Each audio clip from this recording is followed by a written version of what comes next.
Shalom, selamat pagi. Sate pagi hari ini bertemakan es teh dan es pahit.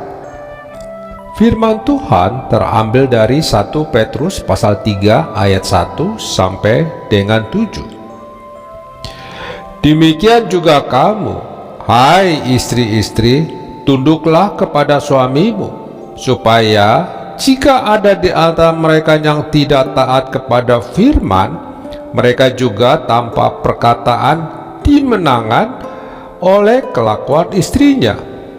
Jika mereka melihat bagaimana murni dan salehnya hidup istri mereka itu, demikian juga kamu, hai suami-suami, hiduplah bijaksana dengan istrimu sebagai kaum yang lebih lemah.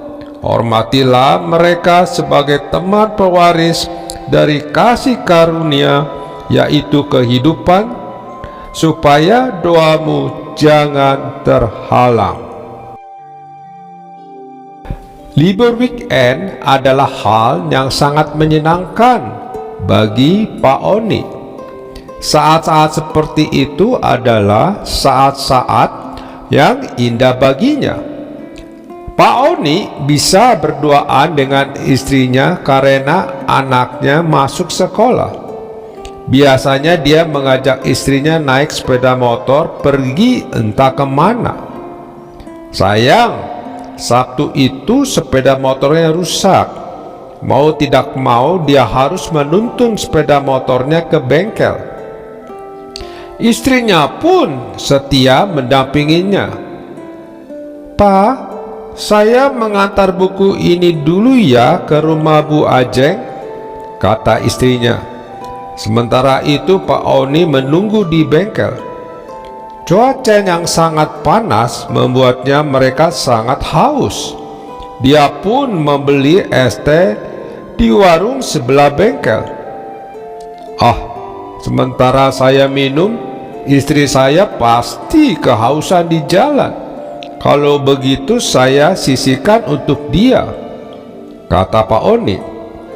Setelah jam pun berlalu, Pak Oni kaget karena tiba-tiba istrinya sudah ada di depannya saat dia sedang membaca koran.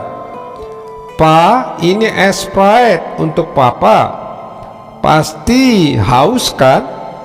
Kata istri sambil menyodorkan es pahit. Ini juga saya sisihkan es teh untuk Mama, jawabnya. Ya, saya pikir Papa pasti kehausan di sini, kata istrinya. Ya sudah, tidak apa-apa, kita habiskan berdua saja keduanya, kata Pak Oni dengan lembut. Tak disangka orang-orang yang ada di warung itu menyimak pembicaraan mereka.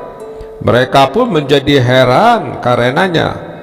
Pak, Bu, kok bisa akur begitu sih? Kok sama-sama saling memikirkan? Tanya seseorang. Ya, itu memang tidak mudah, tetapi saya selalu menaruh istri saya di dalam hati saya. Demikian juga dengan istri saya. Dia selalu menaruh saya di dalam hatinya, jelas Pak Oni. Pengalaman Pak Oni dan istrinya itu sangat sederhana. Seharusnya semua pasangan bisa mewujudkannya. Sayang, tidak jarang yang terjadi justru sebaliknya. Pertengkaran, pisah ranjang, bahkan perceraian menghiasi berita di media massa. Apa sebabnya? Karena yang memenuhi hatinya bukanlah pasangannya. Pekerjaan dan karir menyerobot masuk ke ruang hati yang kosong. Harta dan kesenangan menyelinap masuk ke bagian hati yang dibiarkan melompong.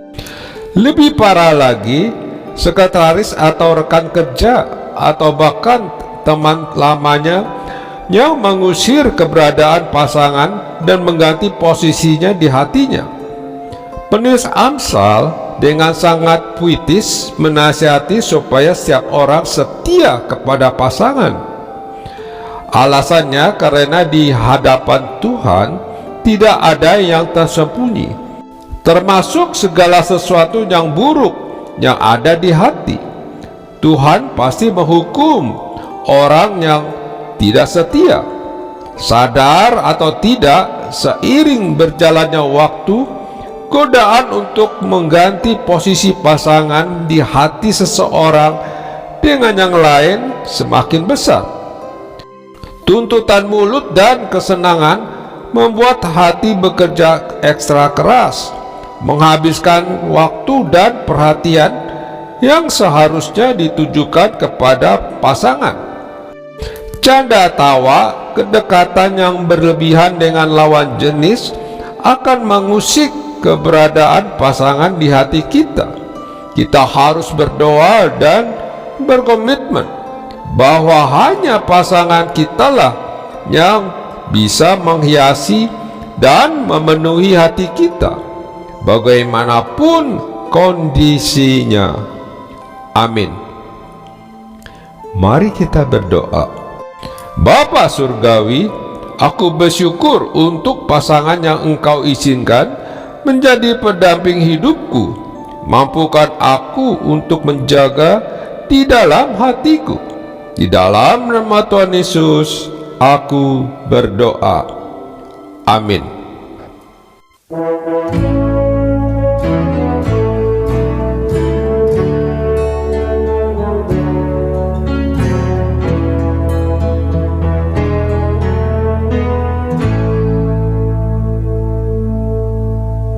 Ajaiblah terbenamnya mentari, ajaiblah fajar merekam,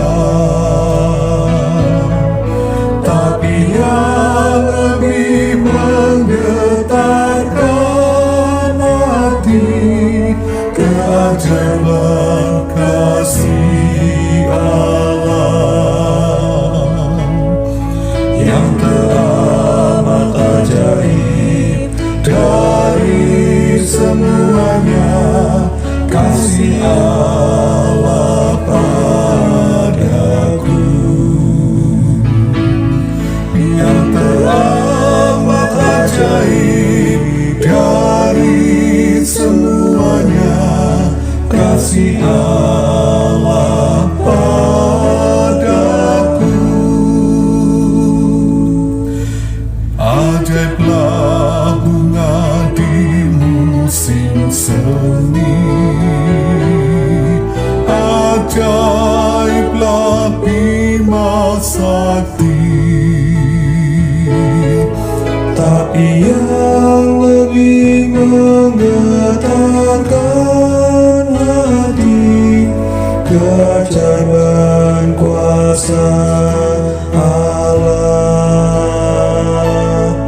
yang teramat ajaib dari semuanya, kasih Allah padaku yang teramat ajaib dari semuanya, kasih Allah